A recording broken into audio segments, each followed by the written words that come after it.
선생님께서는 깨달음을 말씀을 하셨는데 제가 아는 거는 남자는 모름지기 5수레 정도의 책을 읽어야 한다라는 남아수독 5고서라고 앱분들은 하셨는데 이에 대해 정조대왕은 남아수독 5고서도 중요하지만 책을 읽을 때 체화를 하지 않으면 아무 소용이 없다라고 하셨습니다. 그 체화가 깨달음을 얘기하는 것인지요? 맞습니다. 근데 이제 그 책이란 이게 참 묘한 것이요. 절에 들어가 성객들이 있죠. 선을 하는 사람, 참선하는 참선성. 그러니까 이제 사판성이고 참선성이 있거든요. 사판성은 살림하는 중.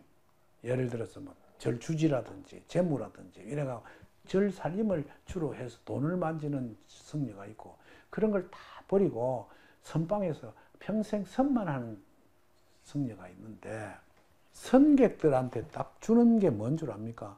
책을 읽지 말아라는 거예요. 책 읽지 말라는 거예요. 우리 사실은 불경을 알아야 불교 공부가 될 거 아닙니까? 그러니까 이제 제일 처음에 들어가서는 연불도 배우고 천수경도 배우고 반야신경 강의도 듣고 다 해요. 금강경 강의도 듣고 화엄경도 듣고 뭐 온갖 공부를 다 하고 난 후에 선방에 딱 들어가면 그걸 싸그리 없애버리라는 거예요. 다 지우고 그때부터 책을 못 읽게 해요. 글도 못 쓰게 한다고. 오직 내가 가지고 있는 근본이 무엇인가를 항상 화두를 정해가지고 그걸 깨달아라 하는 거예요. 왜 그거 그렇게 이야기했을까요? 책을 보면 고정관념이 생겨요.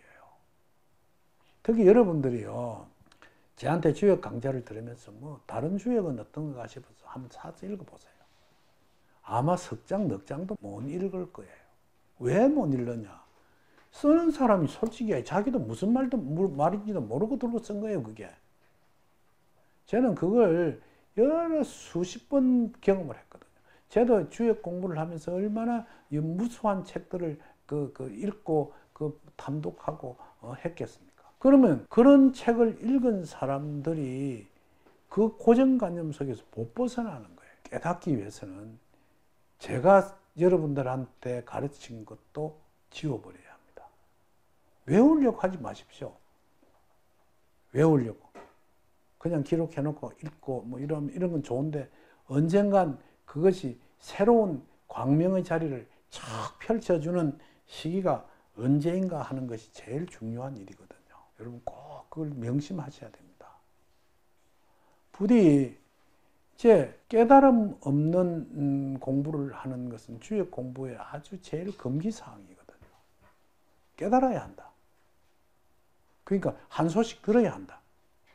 한 소식 듣든지 깨닫든지 여러분 그건 뭐 알아서 할 일이지만 그래서 이번 주역 강좌가 끝나고 난 뒤도 간혹 책을 한 번씩 들여다보고 다음에 이렇게 그 화두를 놓치지 않고 가다 보면 어느 날 바짝 깨달을 때가 있어요. 그럼 깨달으면 어떤 현상이 일어나느냐 하면 첫째 자기를 알게 됩니다. 나를 알게 돼요. 나의 그릇이 어느 정도지. 내가 어떻게 살아야 내일 제일 안전한 내 인생을, 완전한 인생을 살 수 있을까를 알게 되거든요. 그리고 쓸데없는 일에 매료되어서 흔들리는 일도 별로 없어집니다. 자꾸 그런 이야기가 여러분 어렵게 생각하는데 그 절대 어렵지 않습니다. 그렇게 뭐 외우고 공부하고 뭐 이래 하지 말아라. 그 얼마나 좋은 이야기예요. 내가 알고 있는 사람 중에 하나가 주역을 달달달 외우는 사람이 있습니다.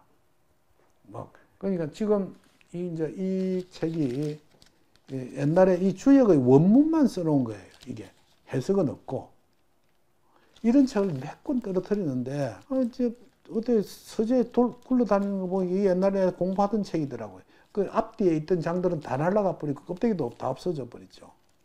그렇게 했는데도 솔직히 이야기해서 알지를 못하겠어.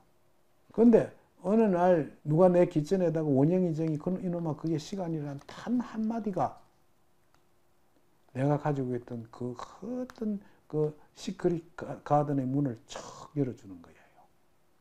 여러분도 꼭 그렇게 되기를 바랍니다.